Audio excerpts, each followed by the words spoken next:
Okay, 18.1, multiplying polynomial expressions by monomials. Again, various ways to do this. They go through using algebra tiles and kind of show you an example here. Again, to me, this is just a visual way to do this. If you want to really follow through with this, you can, and kind of get an idea of how this works. But again, I'm partial to just kind of going through the process and learning it, so that's what I'm going to do. I know there are going to be some problems using algebra tiles. It's not bad to do these in that you recognize how to do them. However, it's not something that I recommend you do all the time, but do recognize how to use those appropriately as they may be tested. So here's a second example, and I'm just going to walk you through this one real quickly. We have the expression 2x, which is represented over here. And then we have the expression, the polynomial x minus 3, which is represented here with our x, and then minus 3 is our 3 coefficients. And then as you multiply, so you have an x times an x. You put those two rectangles together, you now form a square that is positive. You take an x times a negative, you now have a negative x, still a rectangle here. You have another negative x rectangle, and then another negative x rectangle. You go ahead and do the bottom portion now and multiply across the top. So if you do that, you have another square formed here, and then you have another rectangle, negative, another rectangle, negative, another rectangle, negative. So in total now you have two squares, so there's your 2x squares, and then here you have 6 negative x's, so right here's your negative sign, and there's your 6 x's. So that's kind of how that works. So the overall basic rule for multiplying monomials is this: when you multiply monomials, you add the exponents. What do you do with the coefficients? Well, you just multiply the coefficients. So you see here in this example, monomial times a monomial. They take the coefficients 6 and negative 4. They multiply those together. They take the base variable, x to the third, x to the fourth. They're multiplying those. But when you multiply, what do? You add exponents. So you get x to the seventh. What do you do with the coefficients? You just multiply those. So, real quick, your return problem here. So let's work this out. I just kind of use arcs here. What is 18 times 3? If I multiply that, that's 54. Then I do my variables. Again, I try to keep everything standard, so I try to go alphabetical. So here's x. Here's x. When I multiply, I add exponents, so I have 3 and 8. That would give me 11. Do my y's. I have 2 and 6, which would give me 8. And then I do my z's. Remember, there's a 1 there. So I have z, 1 and 4 is 5. So here we have an example where we're multiplying a polynomial by a monomial. Okay, so here's our polynomial. Again, trinomial of second degree. Just a little review from 17.1.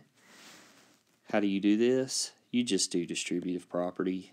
And this, again, is why I'm not too partial to the algebra tiles, because it gets kind of cumbersome. So just know your rules. What do? You multiply the coefficients. 3 times 3 will give me 9. X to the first, x to the second, add your exponents, get x to the third. 3 times 6 gives me 18.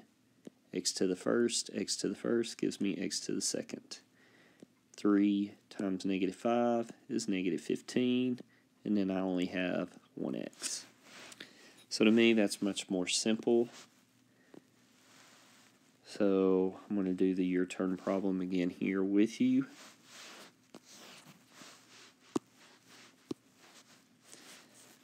So the first thing I do is 2 times 5, which is 10, a squared, b squared, because there is no like base variable. Then I do 2 times a positive 3 is positive 6. Have an a to the second, a to the first gives me a to the third. And then just the single b, because this one did not have a b term with it here.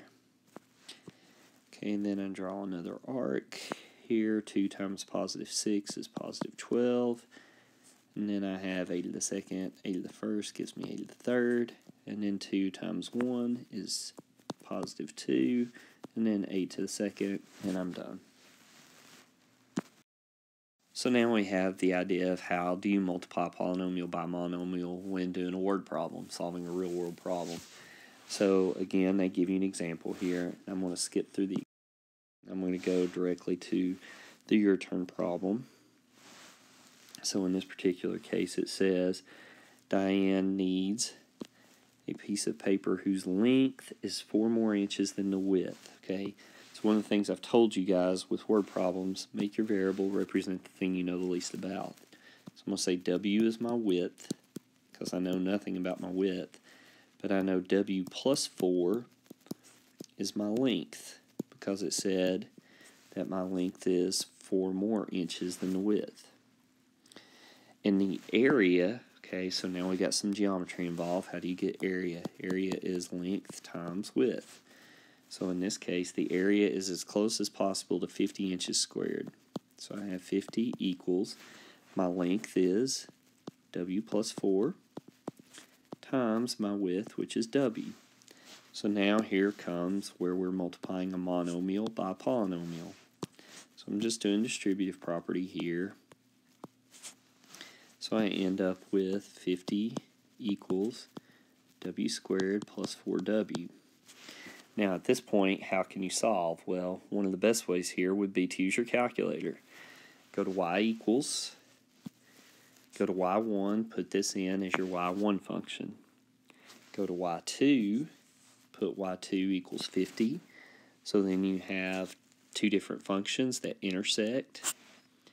Now, one of the things you're going to find is it intersects in 2 places. Because this is a word problem and we're talking about measures, lengths here, we need to find the intersection point where it's on the positive side. Now, we're not looking for W, we're looking at X here because X is what W is. So you look on the positive side of where they intersect. Remember, go to second, trace, which gives you calculate. Go down to number 5, intersection. Okay, move your cursor close to the positive point where they intersect, and then you press enter 3 times.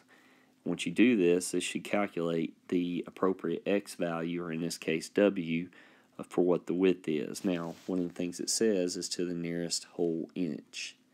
So go ahead and take a minute to do that on your calculator, and then we'll look at it. So when you do this, you should get 4 point something, okay? But it says to the nearest whole inch. So in this case, you're going to say 5. So 5 would be my width, but then 9 would be my length. Now, here again is where we get into some issues. Obviously, 5 times 9 is not 50, okay? But let's think about what would be the next width. The next width would be 6. Okay, that would make this 10. 6 times 10 is 60, which is too much. So how do we determine which one it is? Now, obviously, by the calculator, you just round based on the decimal point value that you get. But another way to do this, and I think is where you want to use some common sense logic, let's think about it in terms of a table. Here's W, here's length. Now, what I know is length has to be 4 more than the width. So basically what I'm talking about is multiplying 2 numbers to get 50. Okay, so we have 1 times 50. We have 2 times 25. 3 does not go into 50 evenly. 4 does not go into 50 evenly. Then we get 2, 5, and 10. So we get into this idea of, okay, 5 times 10 is the closest thing that we have that works. Okay, the problem is the difference in these is 5. That doesn't give me the difference here of 4. So what happens? I have to take that one down. So we're talking about looking at factors of 50. Now that's going to be a huge concept later on as we continue on in the next unit. So for this particular homework, you are doing on page 851 numbers 1 through 23 odd.